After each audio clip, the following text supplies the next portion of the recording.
আপনার যদি একটা বাইন্যান্স অ্যাকাউন্ট খোলার প্রয়োজন হয়ে থাকে তাহলে আপনি খুব সহজেই শুধুমাত্র জাতীয় পরিচয়পত্র ব্যবহার করে অল্প সময়ের মধ্যে একটা বাইন্যান্স অ্যাকাউন্ট খুলে ফেলতে পারবেন।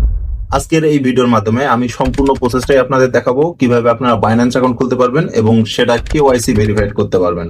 মূল ভিডিওতে যাওয়ার আগে ছোট্ট একটা রিকোয়েস্ট থাকবে, ভিডিওতে একটা লাইক এবং চ্যানেলটা সাবস্ক্রাইব করে পরবর্তী অংশ কন্টিনিউ করার জন্য। বাইন্যান্স অ্যাকাউন্ট খোলার জন্য সর্বপ্রথম আপনাদের যেটা করতে হবে, এই ভিডিওর নিচের দিকে মোর অপশনে ক্লিক করে ভিডিও ডেসক্রিপশন বক্স ওপেন করবেন। এখানে একটা লিংক পেয়ে যাবেন, দেখতে পাচ্ছেন যে অ্যাকাউন্ট খোলার লিংক। সিম্পলি আপনি এই লিংকে ক্লিক করবেন এবং আপনাদের সামনে এরকম একটা পেজ ওপেন হবে। এইখানে ইমেল অপশনে আপনাদের একটা ইমেল অথবা ফোন নাম্বার দিয়ে দিতে হবে। তো আমি যেহেতু ইমেল দিয়ে খুলবো তাই এইখানে একটা ইমেল অ্যাড্রেস দিয়ে দিব। আপনার এখানে একটা ভ্যালিড ইমেল অ্যাড্রেস দিয়ে দিবেন, যে ইমেল অ্যাড্রেসটা আপনি ইউজ করেন অথবা যার ইমেল পাসওয়ার্ড আপনার জানা আছে। অথবা আপনি চাইলে আপনার প্লে স্টোরে লগ ইন করা ইমেল অ্যাড্রেসটাও দিয়ে দিতে পারেন। তো এখানে আমি একটা ইমেল অ্যাড্রেস দিয়ে দিলাম, দেন নিচে থেকে নেক্সট অপশনে ক্লিক করে দিব। এখন আমাদের যে কাজটা করতে হবে, আমরা যে ইমেল অ্যাড্রেসটা এখানে দিয়েছি সেই ইমেলের ইনবক্সে আমাদের চলে যেতে হবে। তো আমি জিমেইল অ্যাপের মধ্যে চলে যাব এবং এইখানে বাইন্যান্স থেকে একটা কোড পাঠিয়েছে, আমরা মেইলটা ওপেন করব এবং এখানে দেখতে পাচ্ছেন কোডটা। এই কোডটা আমরা কপি করে ভেরিফিকেশন অপশনে পেস্ট করে দিব। দেন ক্রিয়েট পাসওয়ার্ড এই অপশনটা আসবে। এখানে আমাদের একটা স্ট্রং পাসওয়ার্ড ক্রিয়েট করতে হবে। পাসওয়ার্ডটা অবশ্যই সর্বনিম্ন 8 সংখ্যার মধ্যে হতে হবে এবং একটা নাম্বার থাকতে হবে এবং একটা স্মল লেটার অথবা ক্যাপিটাল লেটার থাকতে হবে। এই সবকিছু সংমিশ্রণে আমাদের একটা স্ট্রং পাসওয়ার্ড ক্রিয়েট করতে হবে। তো এইখানে আমি একটা পাসওয়ার্ড দিয়ে দিলাম, আপনারাও সেম ভাবে একটা পাসওয়ার্ড দিয়ে দিবেন। দেন নেক্সট অপশনে ক্লিক করে দিব। দেন এই পেজটা আসবে, ওয়েলকাম অ্যাবোর্ড। দেন আবার আমরা নেক্সট এ ক্লিক করে দিব এবং আমাদের বাইন্যান্সের ড্যাশবোর্ডে নিয়ে আসবে। তো এখান থেকে আমরা ভেরিফাই করব না, আমরা বাইন্যান্স অ্যাপ থেকে ভেরিফাই করব। আমরা এটা মিনিমাইজ করে গুগল প্লে স্টোরে যাব এবং সার্চ করব বাইন্যান্স। এই যে অ্যাপটা দেখতে পাচ্ছেন, আমরা এটা ইনস্টল করব।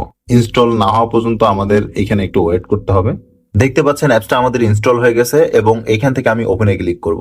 দেন এরকম একটা ইন্টারফেস আসবে, এখানে I am new two crypto এই অপশনটাতে ক্লিক করে দেব। দেন ওয়েলকাম টু বাইন্যান্স এবং নিচে দেখতে পাচ্ছেন লগ ইন, এই লগ ইন অপশনের মধ্যে ক্লিক করে দেব। দেন এইখানে ইমেল অপশনে ইমেলটা দিয়ে দিব। দেন কন্টিনিউ অপশনে ক্লিক করে দেব। তারপর এখানে পাসওয়ার্ডের অপশন আসবে, আমরা আগে যে পাসওয়ার্ডটা ক্রিয়েট করছি সেই পাসওয়ার্ডটা এখানে দিয়ে দেব। দেন কন্টিনিউ। আবার ইমেলের ইনবক্সে একটা ভেরিফিকেশন কোড যাবে, কোডটা কপি করে ইমেল ভেরিফিকেশন অপশনে পেস্ট করে দেব।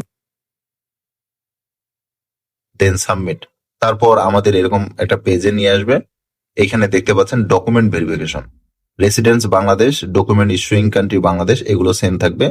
দেন এখানে দেখতে পাচ্ছেন ডকুমেন্ট টাইপ, এখানে নিট কার্ডটা সিলেক্ট রেখে কন্টিনিউ অপশনে ক্লিক করে দিবেন। দেন এই অপশনগুলো আসবে, এখানে আমাদের ন্যাশনাল আইডি কার্ডের ছবি আপলোড করে দিতে হবে। আপনি চাইলে টেক পিকচার অপশন সিলেক্ট রেখে ইনস্ট্যান্ট ছবি তুলে দিতে পারেন, অথবা আপনি আগেই ছবি তুলে আপলোড ফটোজ অপশন সিলেক্ট রেখে ন্যাশনাল আইডি কার্ডের ছবিগুলো আপলোড করে দিতে পারেন। তো আমি আপলোড ফটোজ অপশন সিলেক্ট করে দিলাম। দেন এই অপশনগুলো আসবে, এখানে ট্যাপ করে ন্যাশনাল আইডি কার্ডের সামনের অংশের ছবিটা আপলোড করে দিয়ে দেবো। দেন নিচে ট্যাপ করে ন্যাশনাল আইডি কার্ডের পিছনের অংশের ছবিটা দিয়ে দেবো। দেন কন্টিনিউ অপশনে ক্লিক করে দিব। তারপর আমাদের সামনে এইরকম একটা ইন্টারফেস আসবে, লাইভনেস চেক, মানে এখানে আমাদের ফেসটা ভেরিফাই করতে হবে। অবশ্যই যার ন্যাশনাল আইডি কার্ড দিবেন তার ফেস স্ক্যান করতে হবে। তো আমি নিচে কন্টিনিউ অপশনে ক্লিক করে দিব। অ্যালাও অপশন আসবে, এগুলো আমরা পারমিশন দিয়ে দিব। দেন ক্যামেরা ওপেন হবে, এইখানে আপনার সেম ভাবে মাথা উপর নিচ ডানে বামে মুভ করলে ফেসটা ভেরিফাই হয়ে যাবে। তারপর কনফার্ম ইনফরমেশন এই পেজটা আসবে, এখানে আপনারা ইনফরমেশন গুলো একটু চেক করে নেবেন, ঠিকঠাক না থাকলে অবশ্যই ঠিকঠাক ভাবে বসিয়ে দিবেন। দেন কন্টিনিউ অপশনে ক্লিক করে দিবেন, আমাদের কাজ শেষ। এখন এখানে যে কোনো একটা ক্যাটাগরি সিলেক্ট করে দিবেন, দেন কন্টিনিউ অপশনে ক্লিক করে দিবেন। এখন দেখেন under review, estimated time 30 minute, মানে 30 মিনিটের মধ্যে রিভিউ করে আমাদের অ্যাকাউন্টটা ভেরিফাই করে দিবে।